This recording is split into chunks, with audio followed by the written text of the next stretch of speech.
ಈ ಕಳೆದ ಬಾರಿ ವಿಧಾನಸಭಾ ಪರಿಷತ್ನಲ್ಲಿ ಗುಜರಾತ್ನಲ್ಲಿ ಯಾಕೆ ಆ ರಂಗೇರ್ತು ಅಂದ್ರೆ ಆಮ್ ಆದ್ಮಿಯವರು ಕಂಟೆಸ್ಟ್ ಮಾಡಿದಾಗಲೇ ಆಕ್ಸಿಸ್ ಮೈ ಇಂಡಿಯಾ ಬಂದಿದೆ. ಕರ್ನಾಟಕದ ಸಮೀಕ್ಷೆ ಆಕ್ಸಿಸ್ ಮೈ ಇಂಡಿಯಾ 20ರಿಂದ 22 ಬಿಜೆಪಿಗೆ, ಬಿಜೆಪಿ ಅಲೋನ್ 20ರಿಂದ 22. ಆಕ್ಸಿಸ್ ಮೈ ಇಂಡಿಯಾದಲ್ಲೂ ಕೂಡ ಬಿಜೆಪಿ ಕಮಲ ಕಿಲಕಿಲ. 3ರಿಂದ 5 ಸ್ಥಾನಗಳಲ್ಲಿ ಕಾಂಗ್ರೆಸ್ ಮುನ್ನಡೆಯನ್ನ ಕಳಿಸುವ ಸಾಧ್ಯತೆ ಇದೆ. ಉಳಿದಂತೆ 2ರಿಂದ 3 ಸ್ಥಾನಗಳಿಗೆ ಜೆಡಿಎಸ್, 2ರಿಂದ 3 ಮಿನಿಮಮ್ 2 ಮ್ಯಾಕ್ಸಿಮಮ್ 3 ಅಂದ್ರೆ 3ಕ್ಕೆ 3 ಗೆಲ್ಬಹುದು, ಸೋತ್ರೆ 1 ಸೋಲ್ಬಹುದು ಅಷ್ಟೇ.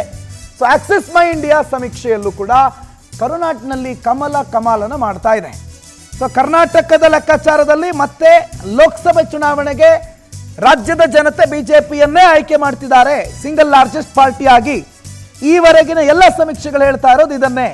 ಬಿಜೆಪಿಯ ಮ್ಯಾಕ್ಸಿಮಮ್ ನಂಬರ್ಸ್ ಅನ್ನ ಪಡಿತಾ ಇದೆ ಅಂತ. ಒಂದು ಮ್ಯಾಕ್ಸಿಮಮ್ ನಂಬರ್ಸ್ ಇದೆ, ಆದ್ರೆ ಬಿಜೆಪಿಯ ಕಳೆದ ಬಾರಿಯ ಫಲಿತಾಂಶ ಈ ಬಾರಿ ಸಿಗಲ್ಲ ಅಂತ ಹೇಳ್ತಾ ಇದ್ದಲ್ಲ ಹೇಳಿ.